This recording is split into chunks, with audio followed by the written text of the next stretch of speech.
What if it never happened? What if the cross stood empty? Not because the tomb was, but because the sacrifice never came. What if the story that shaped hope, redemption, forgiveness was never written in blood and mercy? Just take a moment, breathe it in. Imagine a world where grace was never introduced, where love was never proven to its fullest extent, where humanity was left to carry the unbearable weight of itself. This is not just a question of history. This is a question of the soul.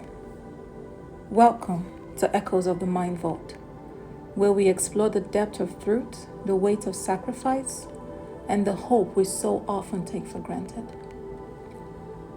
In this world, there is no moment where pain meets purpose. No moment where suffering is transformed into salvation. Because without the sacrifice, suffering stays meaningless. The broken remain broken. The guilty remain condemned. And the lost, well, they remain lost. Scripture says, "For all have sinned and fallen short." But what happens? What happens when there is no answer to that falling, no rescue, no hand reaching down into the darkness, only silence, distance, only the echo of our own failure bouncing endlessly inside the mind? In this world, forgiveness is conditional. It must be earned, proven, deserved. And if we're being honest, how many of us would ever be enough? How many of us would ever survive under the weight of perfection? Every mistake, permanent. Every regret, final. No grace to cover it. No mercy to soften it. Just a constant whisper in your mind. You are what you've done, and nothing, absolutely nothing can change that. In this world, shame becomes identity. Not something you feel, but something you are. There is no, "it is finished." There is only, "it is ongoing." The struggle, the guilt, the internal war that never quiets. The voice in your head that keeps replaying every failure like a loop you cannot escape. And you try to outrun it. You try to distract yourself. You try to build a life strong enough to silence it. But deep down, you know it never leaves.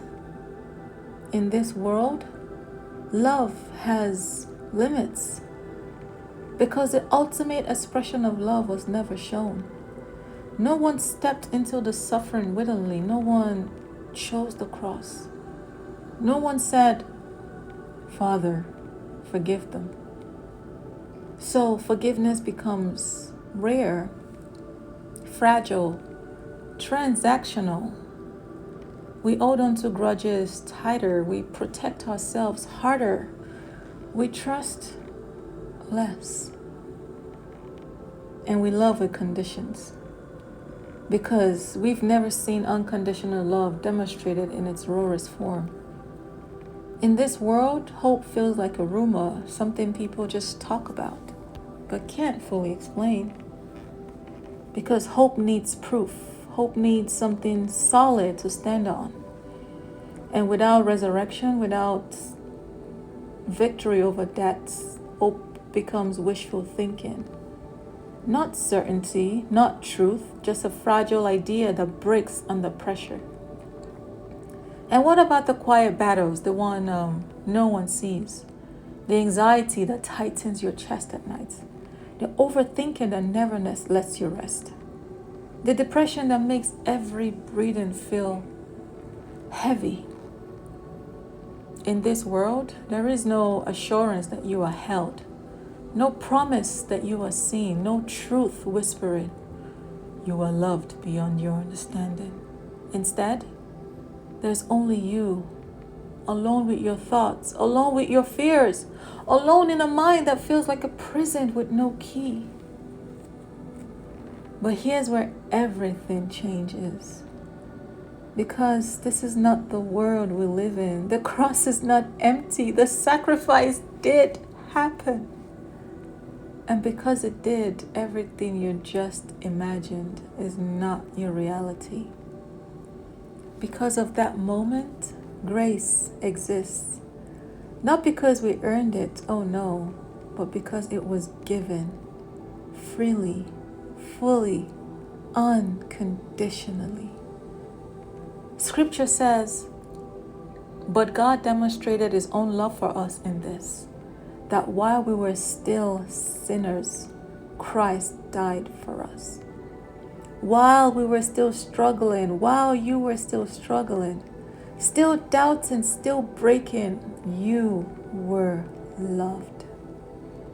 Because of that moment, forgiveness is no longer something you chase. It is something you receive. You don't have to be perfect. You don't have to fix everything first. You don't have to silence every flaw because the price has already been paid. Because of that moment, shame does not get the final word. Your past does not define you. Your worst day does not own you. Your failures do not write your ending. There is a voice louder than your guilt, and it says, you are redeemed. Because of that moment, love is no longer limited. You've seen what real love looks like. Love that stays, love that sacrifices, love that chooses you, even when you feel unworthy. And now, you are invited to carry that love into the world. Because of that moment, hope is no longer fragile. It is alive, anchored, unshakable. Because death did not win, darkness did not win. And your story does not end in defeat. So when your mind starts to spiral, when the thoughts get loud, when the silence feels heavy, remember this. You are not alone in the what if. You are living in the because. Because he chose the cross, you have grace. Because he endured the pain, you have peace. Because he didn't work away, you are never alone. This is your reminder. In the middle of your anxiety, in the depth of your overthinking, in the quiet weight of your internal battles, you are held. You are seen. You are loved. Not hypothetically, not conditionally, but completely. So today, don't just reflect on the what could have been. Reflect on what is, on what was done, on what it means for you right now. Let it settle into your mind. Let it reach the places you keep hidden. Let it speak into the silence. Because the cross was not empty, and neither are you. This is Echoes of the Mind Vault, where silence is broken and truth finally speaks.